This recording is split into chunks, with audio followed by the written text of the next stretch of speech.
Hi friends, welcome to our channel Dharani సూటుకూరు kitchen. ఈరోజు మీకు చూపించబోయే రెసిపీ స్వీట్ కార్న్ చాట్ అండి. బయట దొరికే చాట్లానే ఇంట్లో ఈజీగా టేస్టీగా ప్రిపేర్ చేసుకోవచ్చు. ఈ sweet corn chaat high rich protein అండి. ఇది స్వీట్ కార్న్ చాట్ న్యూట్రిషనల్ డైట్గా కూడా పనిచేస్తుంది. డైట్ చేసే వాళ్ళు ఈజీగా ప్రిపేర్ చేసుకొని దీన్ని హ్యాపీగా తినచ్చు. ఇది చాలా హెల్దీ ఫుడ్. వీటికి కావాల్సిన ఇంగ్రీడియంట్స్ చూద్దాము. 2 కప్స్ స్వీట్ కార్న్స్ అండి. 2 కప్స్ స్వీట్ కార్న్స్ తీసుకున్నాను. ఇవి ముందుగానే ఒలిచి ఉంచుకున్నాను. Half lemon, 1 tablespoon salt, 1 tablespoon కారము, హాఫ్ టేబుల్ స్పూన్ పసుపు, half tablespoon pepper, chaat masala 1 tablespoon, 1 onion ఇలా సన్నగా తరిగి పెట్టుకోవాలండి. వాష్ చేసుకొని, కొత్తిమీర ఇది కూడా వాష్ చేసుకొని ఉంచుకున్నాను.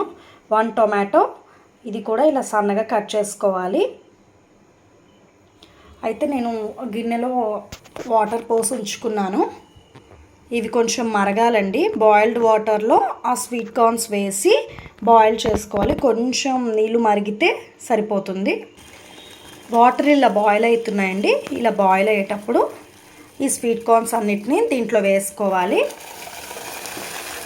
చూసారు కదా, ఇవి వేసుకొని బాయిల్ చేసుకోవాలి మంచిగా. కొంచెం పసుపు కూడా బాయిల్ అయ్యేటప్పుడే వేసుకోవాలండి. బాయిల్ అయ్యేటప్పుడే వేసేసుకొని దాన్ని మిక్స్ చేసుకోవాలి. మొత్తం బాయిల్ అయిన తర్వాత స్ట్రైన్ చేసుకోవాలి.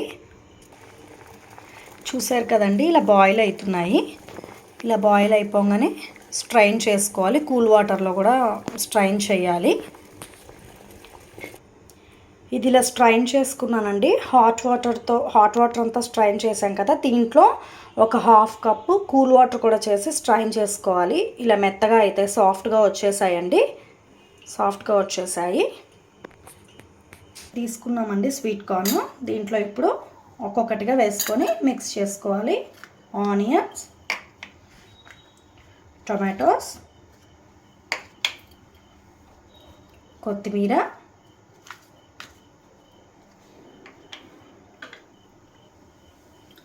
Chaat masala,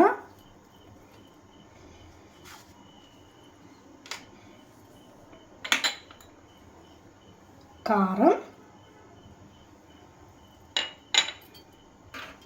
pepper powder, salt, half lemon చాలండి. హాఫ్ లెమన్ సరిపోతుంది. స్మాష్ చేసుకోవాలి.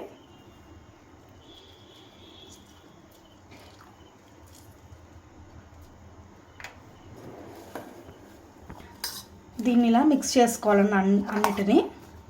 చాట్ మసాలా అంతా పడుతుంది మంచిగా. వీటిలో మిక్స్ చేసేసుకొని సర్వింగ్ బౌల్లోకి తీసుకొని సర్వ్ చేసుకోవడమే. ఇది ఈవినింగ్ స్నాక్ లాగా చాలా బాగుంటుందండి. పిల్లలు చాలా ఇష్టంగా తింటారు ఇది. స్వీట్ కార్న్ చాట్ రెడీ అయిపోయిందండి. సర్వింగ్ బౌల్లోకి తీసుకొని సర్వ్ చేసుకున్నాము. ఈ రెసిపీ మీకు నచ్చింది అనుకుంటున్నాను. ఈ రెసిపీ నచ్చినట్లయితే లైక్ చేయండి, షేర్ చేయండి, సబ్స్క్రైబ్ చేయండి, click the bell icon, comment చేయండి. Thank you so much, friends.